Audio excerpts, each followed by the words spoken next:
Bienvenidos a esta presentación del mes de agosto de Stata, análisis de encuestas de INEGI con Stata. Mi nombre es Álvaro Fuentes, soy el especialista de software estadístico de Multion Consulting y pues como siempre les agradecemos que estén con nosotros en esta presentación. La agenda del día de hoy es la siguiente, vamos a platicar como siempre un poquito sobre el paquete que estamos utilizando, ¿no? Stata, para las personas que no lo conozcan, y posteriormente pues vamos a entrar al tema que nos incumbe el día de hoy, ¿no? Este tema del análisis de encuestas, cómo trabajamos cuando hay estratificación, cuando hay conglomeración, cuando hay ponderaciones en nuestro diseño muestral. No tenemos una muestra compleja, ¿no? No fue simplemente muestreo aleatorio. ¿Cómo lo hacemos para asegurarnos de que nuestros resultados, nuestro análisis reflejen pues la complejidad de este muestreo que se hizo? Y vamos a platicar, digamos, en general sobre este diseño muestral. Después vamos a revisar algunos ejemplos de las encuestas que hace INEGI, ¿no? Cómo podemos aplicar esto que aprendimos a las encuestas de INEGI en particular. Y después nos vamos a ir con un ejemplo en Stata, que es no con una encuesta de INEGI, con una encuesta estadounidense, pero que pues bueno, nos va a ayudar a reforzar este conocimiento y ver exactamente cómo funcionan estos comandos SVY en Stata.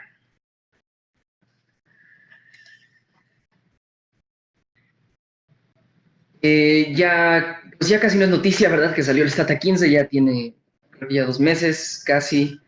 Pero bueno, de todos modos, avisarles si no sabían, hay una nueva versión de Stata con muchas nuevas características que ustedes pueden revisar en el sitio de Stata, ¿no?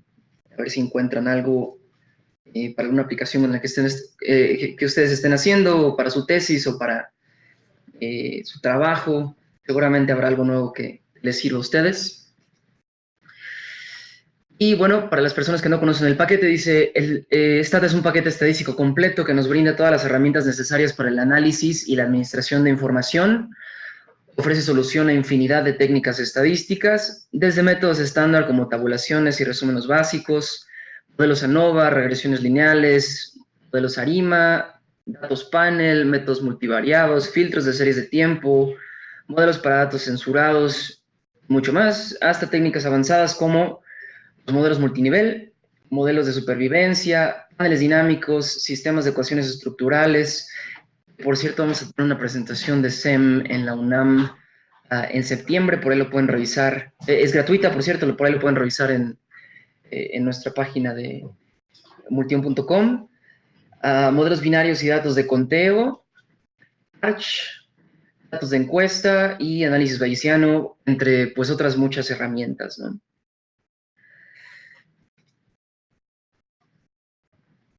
Algunas características técnicas del paquete, pues está desde el más pequeñito, que ahora ya no es el Small Stata desapareció ahora que salió la versión 15, más bien es el Stata IC, el más pequeño, que bueno, decimos pequeño, pero más de 2.000 variables, más de 2.14 mil millones de observaciones, pues es en realidad bases de datos bastante más grandes que a las que nos enfrentamos la mayoría de los analistas, ¿no? O sea, esta TIC es más que suficiente para la mayoría de nosotros que trabajamos, no sé, en economía o en ciencias de la salud, análisis de mercados, yo qué sé.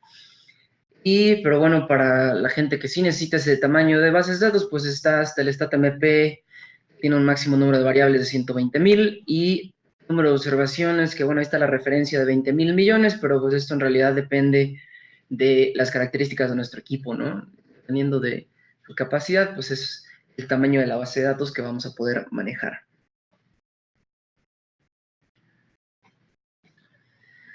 Bueno, Multion Consulting es el distribuidor certificado y representante de Stata en México. Para cualquier información, cotización respecto a este paquete, pues ahí tienen el correo de nuestro equipo comercial, info@multion.com, y nuestra página de internet www.multion.com.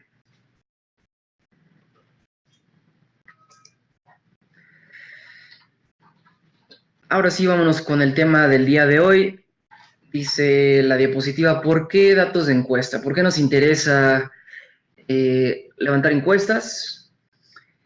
Dice, para obtener información censal, es decir, información de toda una población, ¿no? No nada más de una muestra, sino de toda la población, necesitamos tener identificados a todos los miembros de la población. Y desafortunadamente en México no tenemos muchos listados así, ¿no? Hay países donde, pues, el gobierno sabe hasta cuántos baños tiene cada quien en su casa, ¿no? En México no es el caso y, pues, por lo tanto, nos tenemos que, digamos, tenemos que depender de estudios más acotados, ¿no? De bases de datos más pequeñas, tenemos que hacer encuestas porque no tenemos información de toda la población, no tenemos bases de datos tan completas, no tenemos registros tan completos. Y punto número 2 dice, incluso si todos los miembros de la población están identificados, incluso si tuviéramos estos registros de toda la población, empezar un estudio censal podría ser demasiado costoso, ¿no?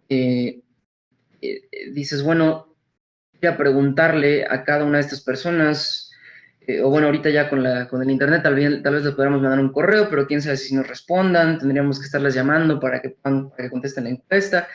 En fin, hacerle una lista de preguntas a toda la población, pues para empezar podría ser demasiado costoso, ¿no?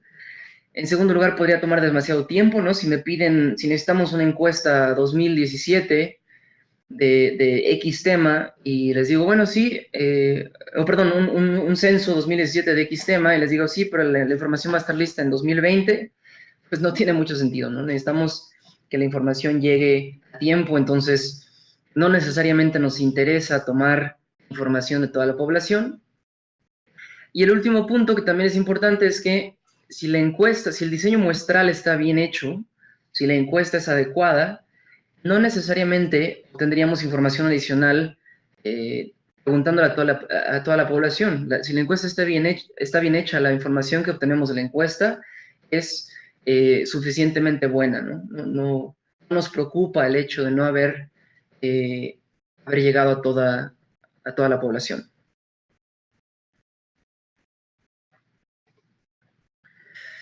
Bueno, en la agenda del día ya platicábamos que hay 3 temas en particular o 3 características de estos diseños muestrales complejos que queremos platicar el día de hoy.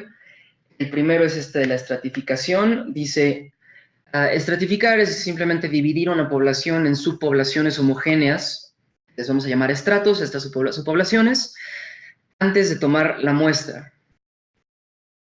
Dice, los estratos deben ser mutuamente excluyentes, es decir, cada individuo solamente puede pertenecer a un estrato, ¿no? No puede haber individuos que pertenezcan a 2 estratos o más. Y los estratos deben ser exhaustivos, lo cual significa que los estratos deben de cubrir a toda la población. Un poquito más adelante vamos a ver que en las encuestas de INEGI, pues usualmente los estratos son las entidades, ¿no? Se divide el país en estos estratos de los estados de la República, y dentro de los estados de la República, pues también toman usualmente digamos, estratos socioeconómicos, ¿no? Dicen urbano, rural, y hay otro que se llama complemento urbano, ¿no? Usualmente, entonces vamos a dividir el país, en el caso de estas encuestas de INEGI, en ciertas regiones o ciertos sectores que les llamamos, o subpoblaciones, ¿no? Que les llamamos estratos, y vamos a ver para qué nos sirve esta división que hacemos antes de tomar la muestra. Dice, ¿por qué estratificar? ¿Por qué hacer esta división? Una primera razón, dice, es para garantizar que nuestra muestra sea representativa de la población. Aquí en pantalla tenemos una población de personitas de diferentes colores, ¿no? Contando, digamos, los colores en esa población, podríamos ver que hay un 26% de colores de personas verdes, un 26% de personas azul oscuro, un 22.5% de amarillas, 19% de azul claro y 6.5% de naranjadas. Si nosotros tomamos una muestra aleatoria de esta población,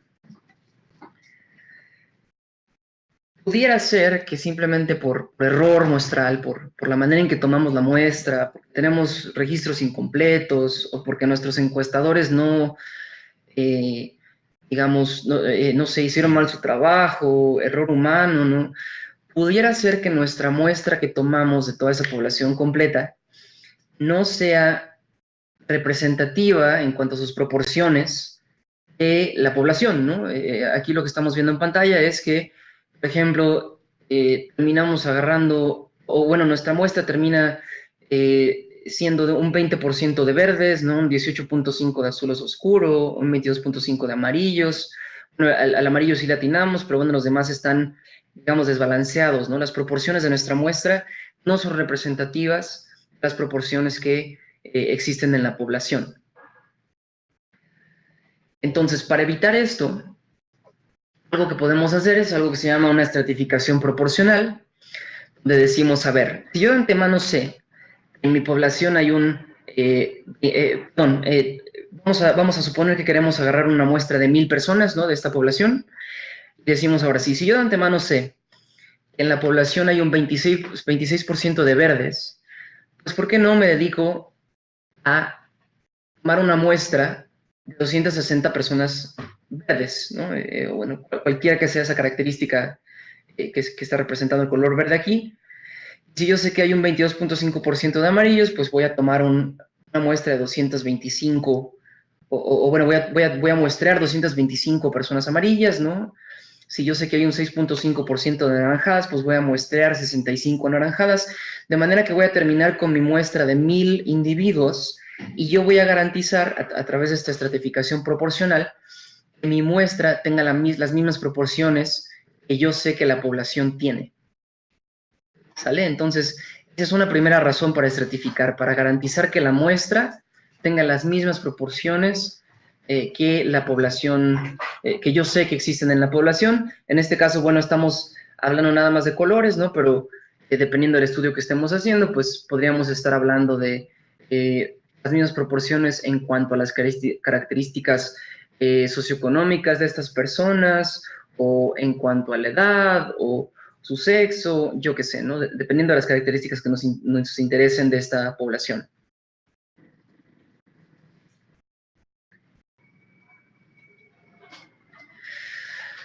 Otra razón para estratificar dice, a garantizar un tamaño mínimo de muestra cuando queremos hacer análisis sobre sus poblaciones. ¿Qué pasaría si, por ejemplo, a mí me interesa mucho, después de tomar mi encuesta, de hacer mi encuesta, me interesa mucho hacer un análisis sobre estas personas amarillas, ¿no? No sé quiénes son, pero no sé, algún análisis de regresión, o simplemente necesito saber la media de alguna variable para esas personas en particular, no estos amarillos. Pero ¿qué pasa si a la hora de hacer la muestra de manera aleatoria, nada más, sin estratificar, resulta que nada más muestreo, por ejemplo, 15 amarillos? Nosotros sabemos que pues muchos de estos análisis que hacemos, esta estadística que hacemos, ¿no? Regresiones, etcétera, pues dependen de supuestos asintóticos, ¿no? Donde decimos, bueno, más o menos de 30 observaciones para arriba ya podemos decir que estamos en el infinito, ¿no? Que tenemos, que podemos depender de esos supuestos asintóticos. Pero si yo hago este muestreo y nada más agarro 15 amarillos, pues no va a haber nada que yo pueda hacer con esos 15 amarillos, ¿no? O bueno, va a haber muy poco que yo pueda hacer con esos 15 amarillos. Definitivamente no voy a poder aplicarle métodos estadísticos a esa muestra de 15, métodos que dependan de algún supuesto asintótico, ¿no? Nadie me va a creer, nadie va a poder publicar algo así, ni yo debería creerlo, porque la muestra simplemente es demasiado pequeña, ¿no?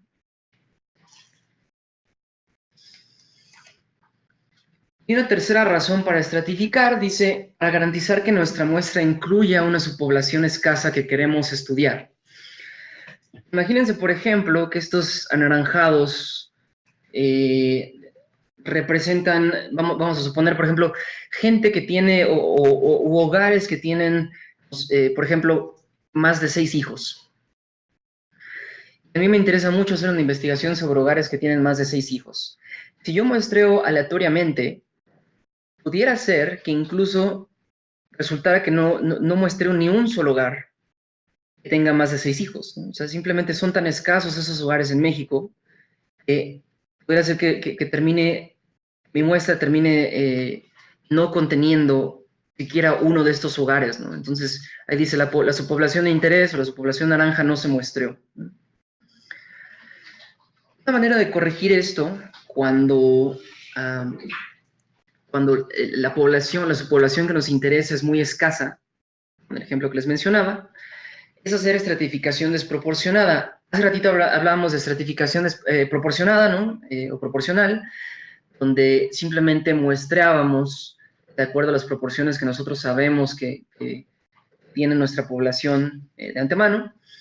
En la estratificación desproporcionada no nos estamos preocupando por las proporciones de la población, sino que más bien nos preocupamos por muestrear suficientes de estos individuos anaranjados, ¿no? En nuestro ejemplo, nos interesan, ¿no? Les decía, por ejemplo, si fueran hogares de más de 6 hijos, pues no me voy a tener a una muestra aleatoria donde quién sabe si sí consiga una cantidad decente de hogares con más de 6 hijos.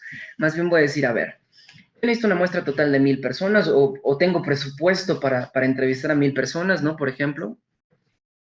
Y me interesa estudiar los hogares de más de 6 hijos, entonces voy a agarrar unos 350, por ejemplo, aquí en la diapositiva, ¿no? 350 de estos hogares de más de 6 hijos, de estos individuos u hogares escasos, y de los demás, pues bueno, voy a agarrar cantidades tal vez proporcionales, tal vez solo decentes, ¿no? Que tenga buenas muestras de esas otras poblaciones, pero de la que en realidad me interesa voy a agarrar una buena cantidad para poder hacer análisis, y después me preocupo por ponderar estos diferentes hogares de manera que mi análisis refleje el hecho de que yo sobremuestré los anaranjados y submuestré los demás, o tal vez algunos otros también los submuestré, etcétera, ¿no? Como sea que haya hecho yo este muestreo, todavía tenemos después oportunidad en nuestro análisis, lo vamos a ver un poquito más adelante, de ponderar estos individuos, estos hogares, para, digamos, regresar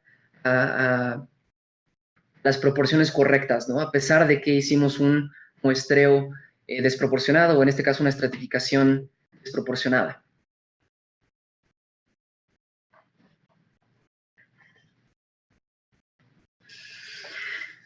Entonces, eso fue estratificación, primer concepto. Segundo concepto, conglomeración. Se muestró por conglomerados es tomar una muestra de grupos de individuos en vez de una muestra de individuos. Ahorita vamos a ver cómo funciona esto. Estas son las famosas unidades primarias de muestreo, ¿no? Que aparecen en nuestras bases de datos de INEGI.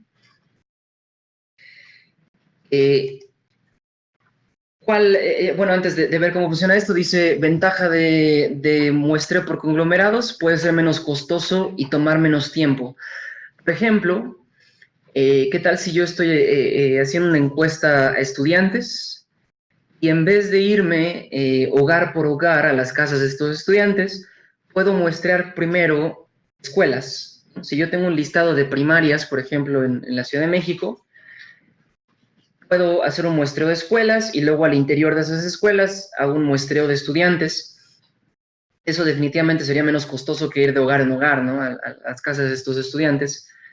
Si primero tomo pues estos grupos de estudiantes, ¿no? Estas escuelas que ya están ahí todos juntitos, no los tengo que estar persiguiendo, definitivamente menos costoso y definitivamente toma menos tiempo, ¿no? Si ya están todos ahí. Dice, desventajas, si los conglomerados son demasiado homogéneos, es decir, si los individuos al interior de esos conglomerados son demasiado parecidos, se recauda menos información. Ahorita vamos a ver cómo funciona esto. Cómo funciona esa desventaja. Entonces, dice, la idea de conglomeración es, en vez de tomar una muestra aleatoria de estudiantes, el ejemplo que les decía, ¿no? Tomamos más bien una muestra aleatoria de escuelas. El interior de esas escuelas, entonces sí haríamos muestras de estudiantes. Lo que les comentaba de las ventajas, si se fijan en estas escuelitas que tenemos del lado derecho, pues algunas son más diversas que otras, ¿no?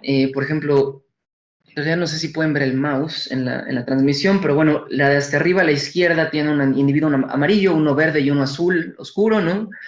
que está más o menos en medio, pues bueno, tiene individuos naranjas y azules oscuro. Pero tenemos esta hasta abajo, tiene puros individuos azules. ¿A qué nos referimos aquí en términos de la realidad? Pues bueno, por ejemplo, esa podría ser una escuela, digamos, podría ser una escuela, no sé, en la mitad de Iztapalapa, ¿no? En la Ciudad de México, por ejemplo, con niveles socioeconómicos muy bajos, donde todos los niños ahí, pues provienen de hogares de bajos recursos, y entonces en realidad, en términos de estas variables que nos interesan, estas variables socioeconómicas, pues son niños muy parecidos, ¿no? Donde, digamos, el ejemplo contrario, una escuela muy variada, alguna escuela que esté, pues, en algún lugar que esté a la mitad de una colonia popular y una colonia de altos recursos, donde vaya una mezcla de niños, ¿no? Niños que provienen de hogares de altos recursos y niños que provienen de hogares de escasos recursos. ¿Por qué nos afecta esto? ¿Por qué nos afecta muestrear escuelas donde todos los niños sean iguales, digamos, o sean demasiado parecidos? La idea de hacer este muestreo por conglomerados es ahorrarnos tiempo, ahorrarnos dinero, ¿no? O bueno, es la ventaja que mencionábamos. Pero si estas escuelas o si los individuos al interior de estas escuelas son demasiado parecidos, entonces estamos recaudando poca información, ¿no? Información que nos puede proporcionar una escuela que tiene una variedad de individuos, ¿no? Es mayor la información que nos puede proporcionar una escuela donde todos los niños son relativamente parecidos en términos de las variables que nos interesan.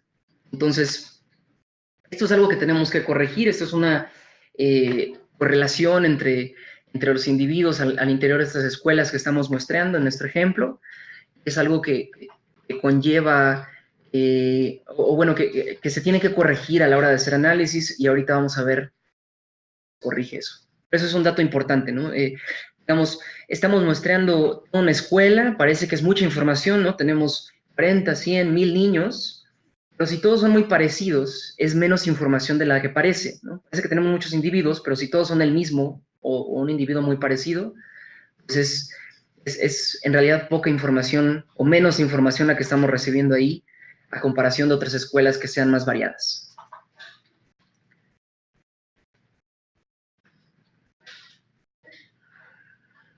Entonces, ese fue tema número 2, conglomeración. Tema número 3 son las ponderaciones, y dice, ponderación es la inversa de la probabilidad de que el individuo sea seleccionado, y también las conocemos como factor de expansión, ¿no? Es el famoso factor de expansión en nuestras bases de datos que provienen de encuestas.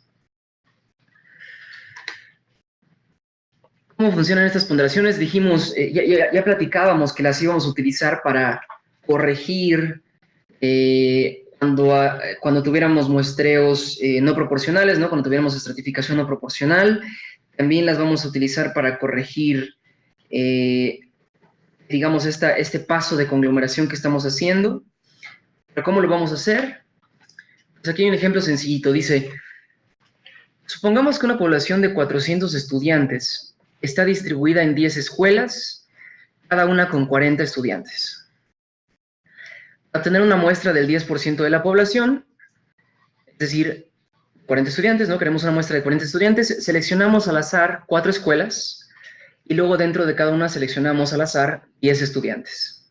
Entonces, de 10 escuelas seleccionamos 4, y en cada escuela seleccionamos 10 estudiantes, para el total, por la muestra total que queremos obtener de 40 estudiantes.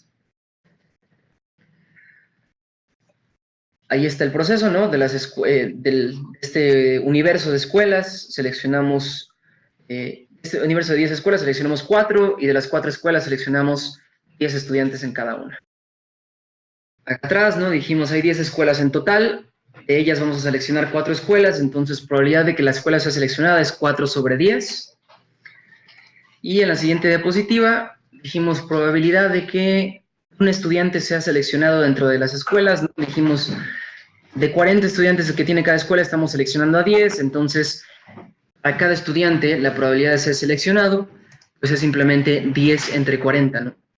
Es decir, el número de estudiantes que estamos seleccionando entre el número total de estudiantes en la escuela. Sería bueno, 10 entre 40, que es 0.25.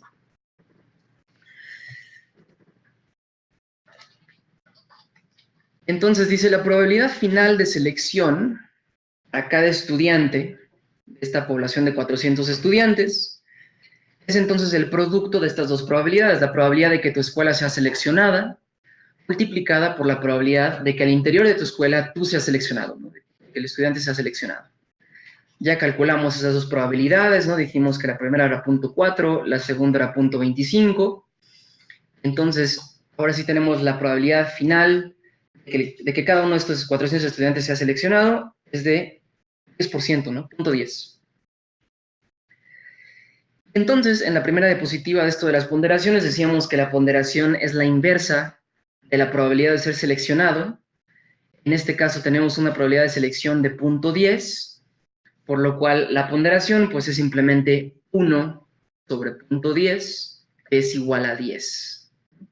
Entonces, en esa columna, que si ya se han metido a las bases de datos de INEGI o alguna otra base de datos que provenga de una encuesta, si ya han visto esas bases y saben que hay una columna que dice factor de expansión, en esa columna de factor de expansión, pues encontraríamos justamente este numerito, el 10, ¿no? Esa es nuestra ponderación o nuestro factor de expansión para cada uno de estos estudiantes. Desde luego, pues esto es un ejemplo muy sencillito, ¿no? Donde cada escuela tiene el mismo número de estudiantes, por ejemplo. Podríamos cambiarlo para que las escuelas sean de diferentes tamaños, muestrear diferentes números de estudiantes en cada escuela, etcétera, pero el proceso sería el mismo, ¿no? El proceso para calcular estas ponderaciones, pues sería justamente el mismo. Es un ejemplo simplificado, pero pues que muestra perfectamente cómo se calculan estas ponderaciones.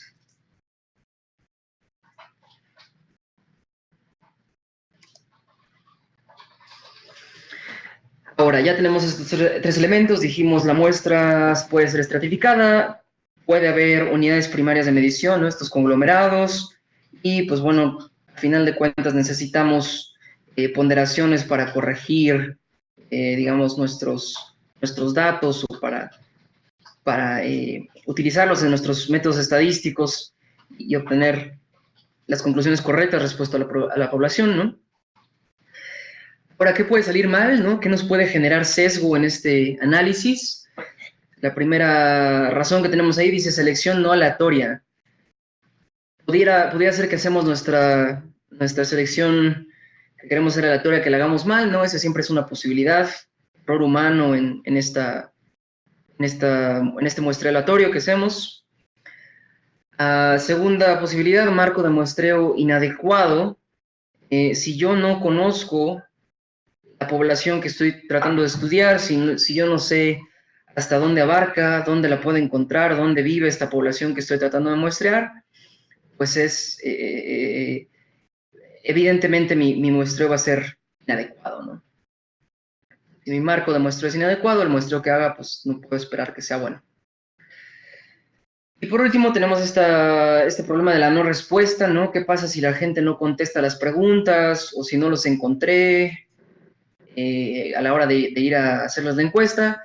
Dice, el tamaño del sesgo, en el caso de que no contesten algunas preguntas, ¿no? Dice, el tamaño del sesgo es proporcional a la correlación entre la probabilidad de participar y la variable de interés. Por ejemplo, si mi variable de interés es los ingresos del hogar de estos niños, bueno, no les preguntamos directamente los ingresos, solamente les preguntamos a qué se dedica tu papá, a qué se dedica tu mamá, hasta dónde estudió tu mamá, hasta dónde estudió tu papá. Si esas son las variables de interés para mi estudio, o algunas de las variables de interés de mi estudio, si yo detecto algunos niños que no contestan o que no estaban en la escuela el día que se hizo la encuesta, es común que haya una correlación entre no ir a la escuela y el ingreso del hogar, ¿no? Tal vez estos niños pues, son niños que tienen que trabajar o la mamá simplemente no encontró quien lo llevara a la escuela ese día, etcétera. Este tipo de problemas que llevan a que los niños faltan a la escuela, pues están correlacionados con los ingresos del hogar y, por lo tanto, el hecho de que me falte esa respuesta es significativo para mi análisis, ¿no? Está correlacionado el hecho de que el niño no estaba en la escuela con mis variables de interés. Pero también pudiera ser que mis variables de interés sean otras cosas que no tienen nada que ver con ingreso del hogar, ni nada que tenga yo, o que pudiera yo pensar razonablemente que pudiera estar relacionado al hecho de que el niño no estaba en la escuela, ¿no? Pues simplemente no contestó, no tiene nada que ver con las variables que yo estoy estudiando, y ahí no tengo problema. Entonces, cuando hay no respuesta, nos tenemos que poner a pensar, ¿esa no respuesta tendrá alguna relación con las variables que me interesan? O simplemente lo puedo tomar como una respuesta, como una no respuesta aleatoria, ¿no? Respuestas que faltan en mi base de datos de manera aleatoria, que no están ahí, pero sin ninguna razón sistemática, digamos. Entonces, esas son las cosas que pueden salir mal. Bueno, ahora sí tenemos este ejemplo de una de las encuestas de INEGI, es la ENVIPE, esta encuesta sobre crimen, ¿no? Se me fue ahorita el nombre exacto de la encuesta, la tenemos aquí. Encuesta Nacional de Victimización y Percepción sobre Seguridad Pública, ¿no? 2016.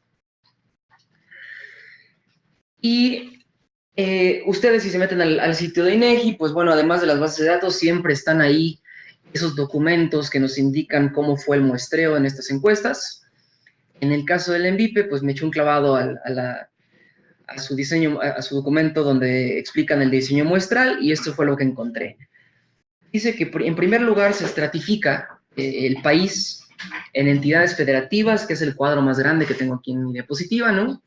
Y dentro de las entidades federativas se identifican regiones que les llaman urbano alto, regiones que les llaman complemento urbano, regiones que les llaman rurales.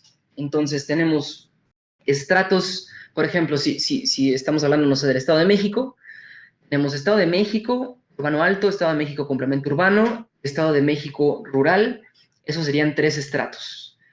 Y en Tlaxcala tenemos otros 3 estratos, ¿no? Uno que es Tlaxcala urbano alto, Tlaxcala complemento urbano, Tlaxcala rural, etc. Entonces, en cada estado tenemos esos 3 estratos. Al interior de estos estratos se seleccionan estas unidades primarias de medición, que como dice la diapositiva, pues se seleccionan diferentes números dependiendo del estrato aquí, ¿no? Por ejemplo, en este urbano alto dice que se seleccionan conglomerados de entre 80 y 160 viviendas habitadas. Entonces, las unidades primarias de medición o los conglomerados que tenemos en esta diseño muestral son conglomerados entre 80 y 160 viviendas habitadas, en el caso urbano alto. En el caso del complemento urbano y de rural, se agarran conglomerados más grandes, ¿no? Simplemente porque la densidad poblacional pues, es menor. Se toman más viviendas en estos lugares donde hay menos densidad poblacional. Estos conglomerados o de estas unidades primarias de medición se seleccionan 5 viviendas y cada vivienda se selecciona un individuo para hacerle la encuesta. Entonces, este paso intermedio de las 5 viviendas, pues en realidad lo podemos ignorar porque es como si se estuvieran seleccionando 5 individuos, ¿no? Tenemos encuestas más complejas donde, por ejemplo, de estos conglomerados se seleccionan 5 viviendas y al interior de esas viviendas se seleccionan 2 hogares o si nada más hay un hogar al interior de esa vivienda, pues el único hogar. Al interior del hogar se seleccionan nada más el jefe de familia o 2 individuos. Entonces ahí puede haber más pasos intermedios, ahorita vamos a ver cómo se trabaja con eso, pero en general, digamos, la etapa, ¿no? Esto se llaman etapas de muestreo. La etapa que más nos interesa es la primera etapa, que es esta estratificación que se hizo de entidad federativa y esta división en urbano, complemento urbano, rural. La conglomeración, ¿no? O bueno, los conglomerados que hay al interior de estos estratos y la selección de individuos, o en este caso la selección de viviendas al interior de estos conglomerados. Esa es la etapa que nos interesa.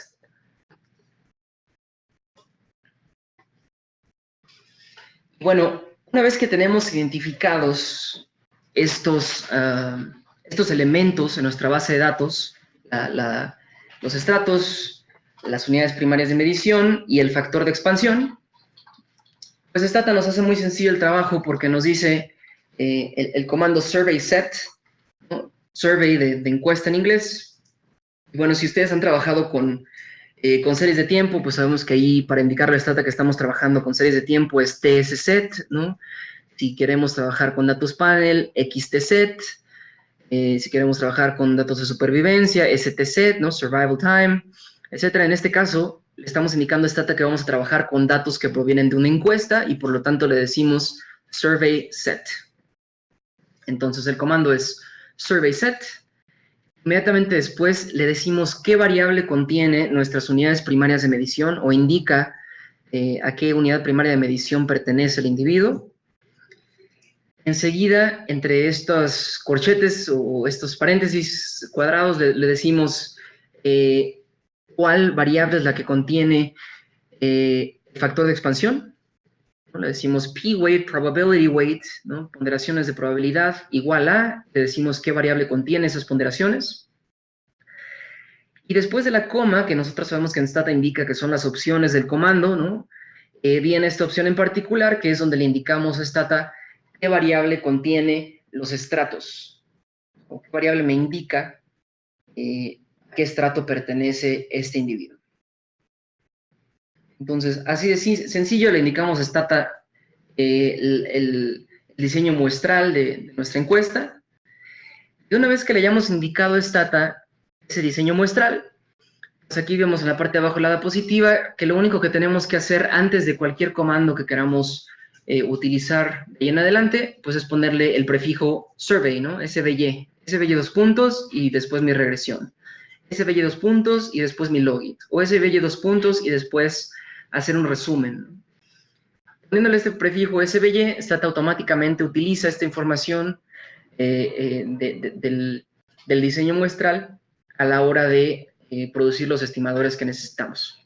Ya no tenemos que decirle nada más, aunque al principio le hayamos indicado cómo es este diseño muestral, de ahí en adelante, pues ya nada más con el prefijo, Stata automáticamente nos va a hacer la chamba.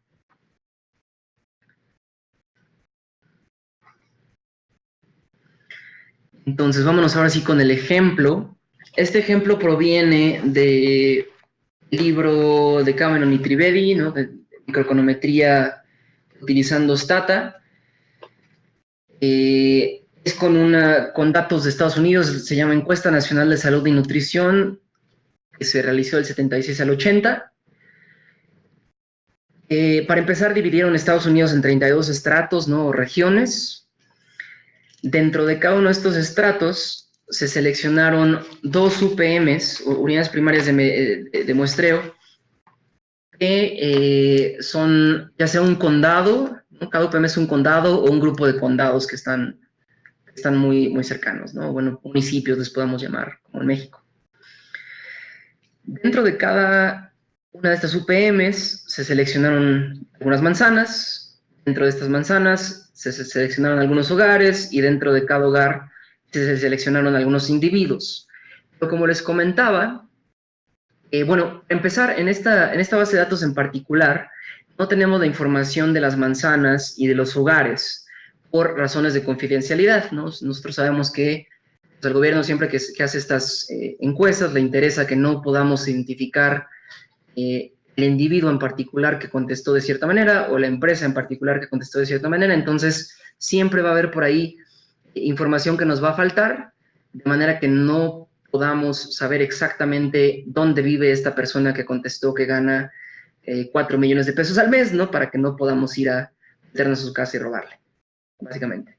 Entonces, la mayor parte del tiempo no vamos a contar con esta información tan específica, pero no importa porque, de nuevo, lo que nos interesa, bueno, la parte más importante de este diseño muestral, pues es la primera etapa donde tenemos estos estratos. De esos estratos tomamos ciertas unidades primarias de muestreo y de las unidades primarias de muestreo terminamos sacando estos individuos, ¿no? Las partes intermedias no son tan importantes en términos de los resultados estadísticos como este tema de la estratificación, el muestreo, unidades primarias de muestreo en ese estrato, y por último, los individuos que son, digamos, la unidad básica que nos interesa, ¿no?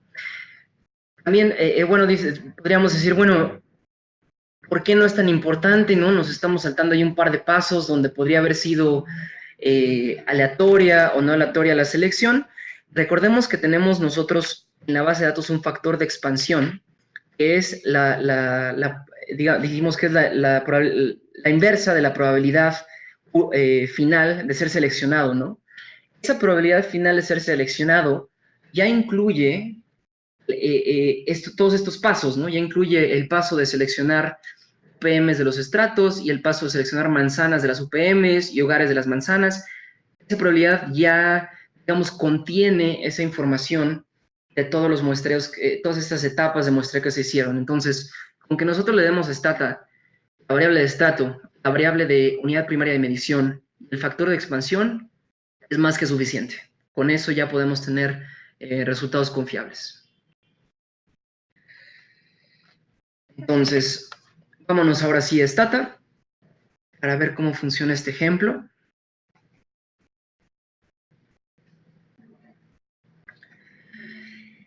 Aquí ya tengo la base de datos abierta. Si se fijan, aquí les estoy marcando cómo fue que la abrí.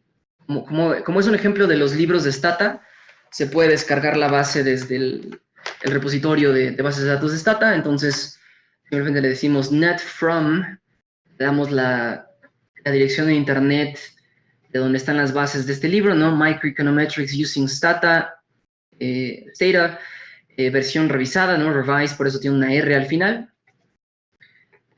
Nos abre esto, cuando le damos ese comando, nos dice los paquetes que podrías descargar. Si yo le doy clic, bueno, ya le di clic aquí a este vínculo que dice MUSR, me abre una ventana de viewer para que pueda descargar esas bases de datos que yo ya descargué. Y una vez que están descargadas en mi directorio de trabajo, simplemente le dije use el nombre de la base que necesito abrir. Otro comando que ya había ingresado antes de estar con ustedes es este que dice eliminar las observaciones para las cuales la edad sea inferior a los 21 años o la edad sea mayor a los 65 años, simplemente porque así va el ejemplo. Vamos a hacer un análisis sobre niveles de hemoglobina en la sangre de estas personas. Es una encuesta de salud que damos, ¿no? Entonces, tenemos por ahí la variable de la cantidad de hemoglobina que traen en la sangre estas personas. Y para este ejemplo nos interesan personas que no sean ni demasiado jóvenes ni demasiado grandes, ¿no? Entonces, tenemos nada más este grupo mayores de 21 años. Oh, perdón, al contrario, no nos interesan los demasiado jóvenes ni los demasiado grandes, queremos nada más el grupo de la mitad, ¿no? Estamos eliminando a los menores de 21 y a los mayores de 65. Lo primero que vamos a hacer es decirle a Stata que queremos ver una descripción de nuestras variables de diseño muestral con un summarize, ¿no? Que todos conocemos. Entonces, summarize, y las tres variables son el factor de expansión, que en esta base de datos se llama final weight, o ponderación final, ¿no? La variable que nos indica los estratos, que se llama strata, y la variable que nos indica las unidades primarias de medición o de muestreo, en este caso se llama PSU, porque en inglés se llaman estas Primary Sampling Units, ¿no? Unidades primarias de muestreo. Entonces le doy Enter, Stata me da este resumen. ¿Qué podemos observar aquí? Las ponderaciones toman valores desde 2079 hasta 79,000, ¿no? Es decir, hay individuos en esta muestra que representan a más de 2,000 personas hay individuos en esta muestra que representan a más de 79,000 personas. Entonces, si esas ponderaciones, o digamos el rango de valores que toman estas ponderaciones fuera relativamente pequeño, quizá las ponderaciones no fueran tan importantes. Por el mismo diseño muestral que se hizo, tal vez las ponderaciones simplemente no son tan importantes, pero en este caso pues, tenemos un rango bastante amplio, ¿no? Dijimos, hay personas que representan a 2,000 otros individuos, hay personas que representan casi 80,000 otros individuos, entonces sabemos que en esta base de datos, en este análisis, las ponderaciones van a ser muy importantes. Vemos lo que ya comentábamos en las diapositivas, que hay 32 estratos, ¿no? Es decir, la variable estrato va del 1 al 32. Y ya habíamos dicho que en cada estrato se muestrearon 2 unidades primarias de muestreo, ¿no? Entonces tenemos, dentro de cada estrato va a decir una observación 1 y otra observación va a decir 2. Lo podemos observar en la hoja de cálculo para que quede súper claro. Por ejemplo, aquí está mi variable de estratos, ¿no? Entonces, todos estos primeros individuos provienen del estrato 1 y de la unidad primaria de muestreo 1 de ese estrato.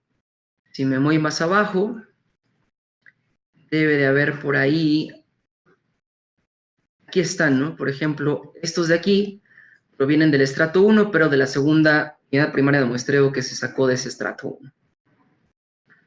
Entonces, esa es la idea de estas dos variables. Una nos muestra de qué estrato provienen, la otra de qué unidad primaria de muestreo dentro de ese estrato. Bueno, ahora sí viene el comando que ya platicamos, ¿no? Le vamos a decir a Stata que nuestros datos provienen de una encuesta, entonces survey set. La variable que contiene mis unidades primarias de medición o que indica la unidad primaria de muestreo es PSU. Después dijimos que le damos el factor de expansión diciéndole probability weight igual a la variable, ¿no? Que es final weight. Y después en las opciones le decimos que los estratos, el indicador de los estratos está en la variable estrata. Le doy Enter. Stata me da la siguiente información. Bueno, me repite esto de que las ponderaciones o el factor de expansión está en esa variable final weight. Después me dice que la matriz de varianzas covarianzas que se calcule en análisis posteriores se va a estimar mediante un método que se llama linearización de Taylor.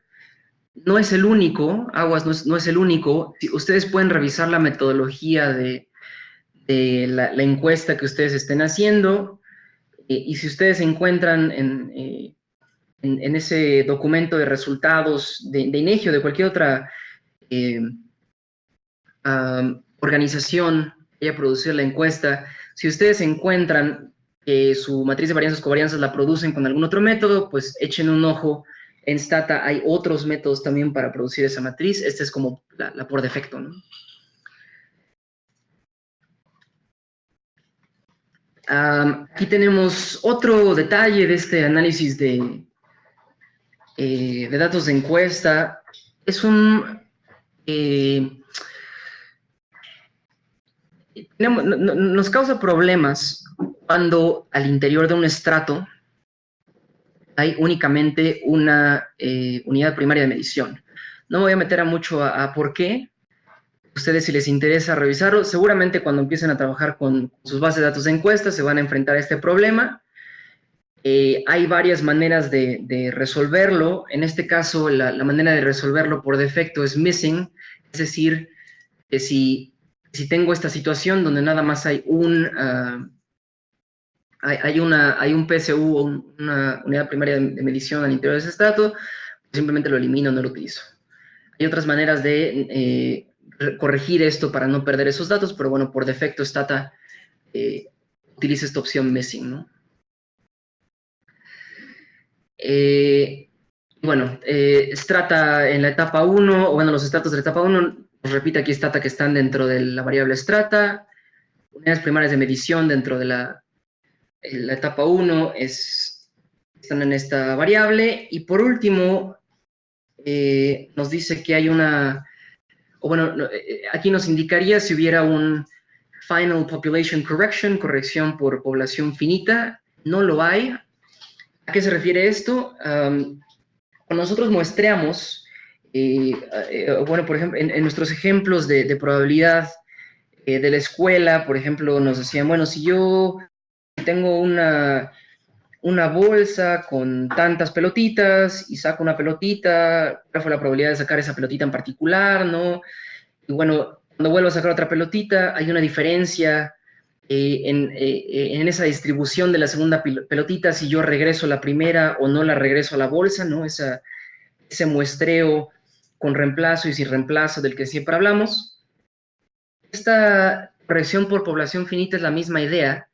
Si yo tomo la población de México y le hago la encuesta a una persona, podemos, digamos, imaginarnos, en realidad ya no estamos regresando a la persona a la bolsita, ¿no? Estamos, o que sí le estamos regresando, es como la conexión ahí con el ejemplo de la escuela. Usualmente sí no la regresamos a la bolsita, ¿no? Porque pues ya no encuestaríamos a esa misma persona, tenemos un registro de las personas que queremos encuestar. Entonces, usualmente no nos preocupa esta idea de regresar o no regresar cuando tenemos poblaciones tan grandes, ¿no? Cuando no es nada más una bolsita con 10 pelotitas, pero pues echen un ojo también en su manual de la encuesta en particular con la que estén trabajando. Por ahí puede haber un problema si las unidades primarias de muestreo son demasiado pequeñas. Simplemente otro detalle que deberían revisar a la hora de trabajar con este tipo de datos, ¿no? Tenemos que podría haber una posible, o podríamos necesitar una corrección por poblaciones finitas, y podríamos necesitar echarle un ojo también a esta idea de unidades primarias de medición que se quedan solitas al interior de un estrato. Dos temas que se les quedan de tarea. Por el momento ya le indicamos Stata cómo es nuestro diseño muestral. Vamos a hacer dos análisis rapidísimo porque se nos acaba el tiempo. El primero, queremos simplemente calcular la media de este indicador de hemoglobina que tenemos en la base de datos. Primero vamos a calcularla sin indicarle a Stata el diseño muestral. El comando sería simplemente min y después la variable HGB, que es este indicador de la hemoglobina. Ahí está el resultado, y después vamos a calcularla indicándole Stata el diseño muestral, que ya sabemos cómo hacerlo, es con el prefijo SBY, y después ahora sí el comando, ¿no? Min y la variable hemoglobina.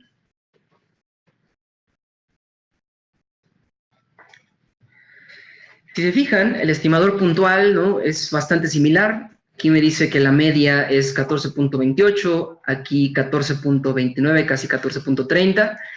Es bastante similar. Lo que sí cambia son los errores estándar, ¿no? La precisión de esta estimación.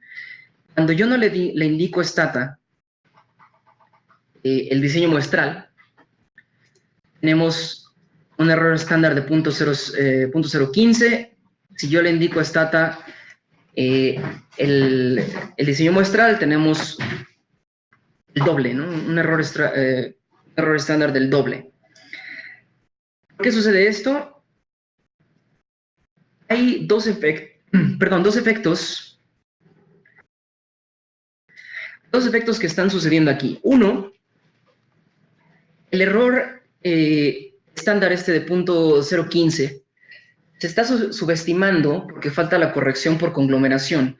Habíamos hablado de que el hecho de conglomerar nos hace que parezca que estamos recibiendo o estamos muestrando mucha información cuando podría haber menos información, ¿no? Estos conglomerados, pues a final de cuentas son personas que están en la misma escuela, en la misma empresa, o en este caso en el mismo AGEP, ¿no? Son personas que son similares entre sí, no son tan representativas de toda la variedad que hay de personas que hay en el país. Entonces, parece que estamos recibiendo información de, no sé, 2,000 personas, pero en realidad la información que esas personas proporcionan es menor por el hecho de que son similares, ¿no? Entonces, este error estándar está subestimado porque no estamos corrigiendo por esta conglomeración. Entonces, es engañosamente pequeño, ¿no?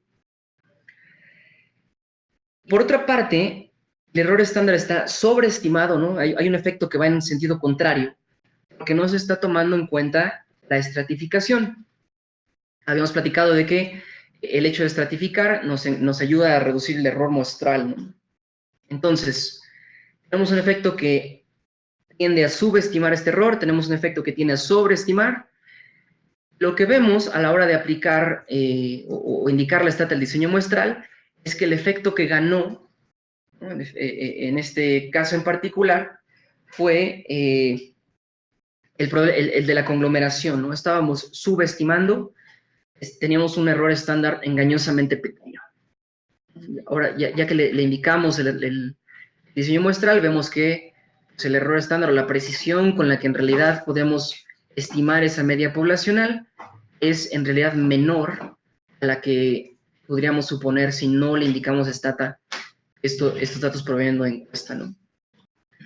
Pero es otra cosa que podemos notar en estas dos salidas. En la normalita, ¿no? La que no tiene el prefijo SBY, nos dice que el número de observaciones es 8,136, pero en esta que sí dice, que sí le indicamos el diseño muestral, nos dice que esas 8,136 observaciones en realidad representan a una población de 102 millones de individuos, ¿no? Entonces, ahí está esta idea del factor de expansión, ¿no? Estos 8,000, un poquito más de 8,000 individuos, en realidad están representando a 102 millones de personas, o 103 millones casi de personas.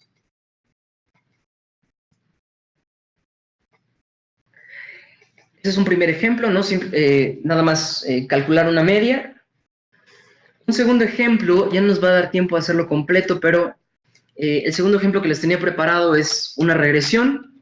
Si quisiéramos revisar cómo afecta la edad a estos niveles de hemoglobina, podríamos decir la estata regress. Variable dependiente es la hemoglobina, que es HGB, y el regresor sería la edad, y también tenemos otro regresor, perdón, que es el género de la persona, ¿no? Queremos ver si hay alguna diferencia significativa entre los niveles de hemoglobina de las mujeres y de los hombres. Ese sería el comando normalito, ¿no? Sin indicar la estata, el diseño muestral.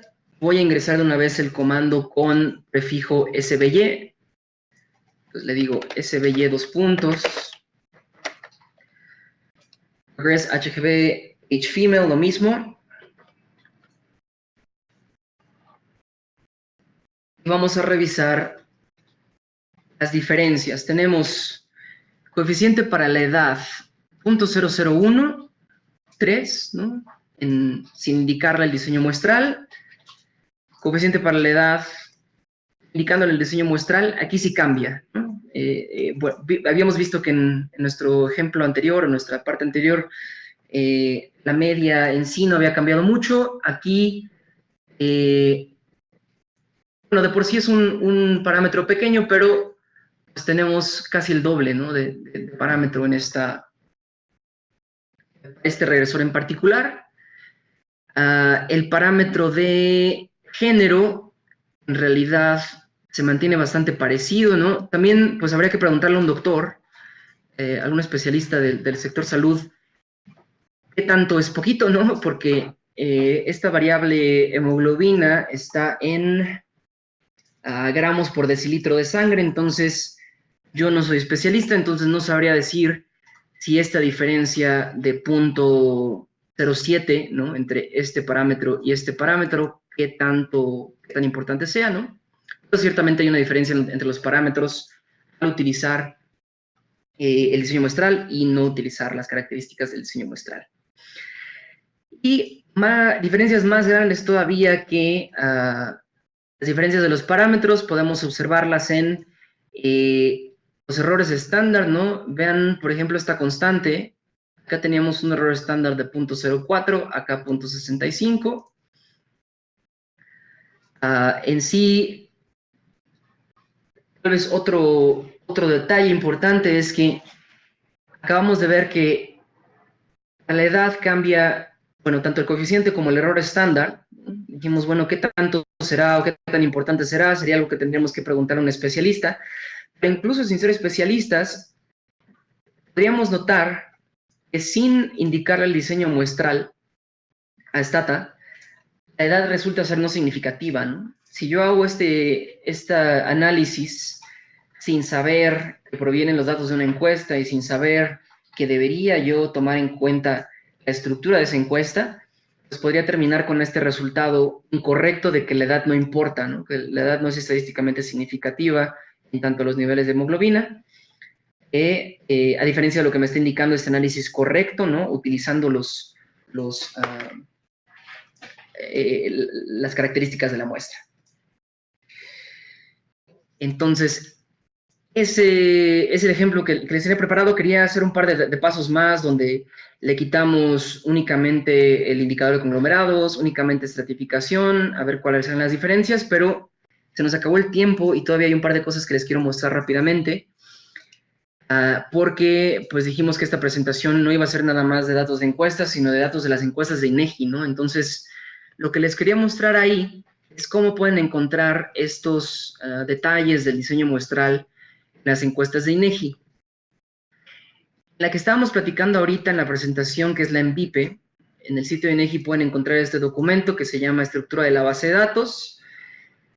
Por ejemplo, si yo me bajo un poquito en este documento, hay una sección que dice, creo que ya me pasé, aquí tienen datos de identificación de cada individuo, registros por vivienda, aquí está. Esta sección dice campos empleados para el diseño muestral, ¿no? Entonces ahí nos está muy amablemente INEGI, nos está reuniendo todas las variables de diseño muestral. Aquí tenemos un factor de expansión para la vivienda, aquí tenemos otro factor de expansión para las viviendas que son de área metropolitana. Habría que ahí sí platicar con INEGI bien o revisar bien la documentación de INEGI para saber por qué tienen un factor de vivienda general y un factor de expansión general y uno únicamente para las viviendas que están en área metropolitana. En la siguiente página tenemos la variable que nos indica el estrato y la variable que nos indica la unidad primaria de muestreo. Dijimos que esas tres, ¿no? Factor de expansión, estrato, unidad primaria de muestreo, es lo único que necesitamos para hacer un análisis correcto con una base de datos que proviene de una encuesta. Con que tengamos identificadas esas tres variables en nuestra base de datos, es todo lo que necesitamos para indicarle Stata el diseño muestral y de ahí en adelante simplemente usar nuestro prefijo survey, ¿no? En todo el análisis que hagamos. Eso sería para la ENVIPE. Para la ENOE, que es el segundo y último ejemplo que les voy a mostrar, está este documento que se llama estructura de la base de datos. Por ejemplo, si yo me voy a la parte que dice tabla de datos vivienda, esta ENOE sí trae varias tablas, varias bases de datos que tenemos que juntar si necesitamos variables de cada una. Es un poquito más compleja. En la tabla de datos de vivienda, aquí están un poquito más revueltos, no están todos juntos, pero bueno, aquí está la variable estrato, ¿no? Se llama EST. Sería estrato de diseño, la que me indica los estratos. Y más abajito tengo esta variable que se llama UPM, que son las unidades primarias de muestreo, y acá hasta abajo está la variable expansión. Entonces, de nuevo, sí vale la pena siempre, desde luego, echarle un ojo a la documentación y ver exactamente cómo se hizo la encuesta, ¿no? Cuál es su diseño muestral, pero en la mayoría de los casos, con que tengamos identificadas estas tres variables, ¿no? Factor de expansión, estratos, unidades primarias de medición, con eso tenemos para poder hacer un análisis correcto indicando el estado del diseño muestral.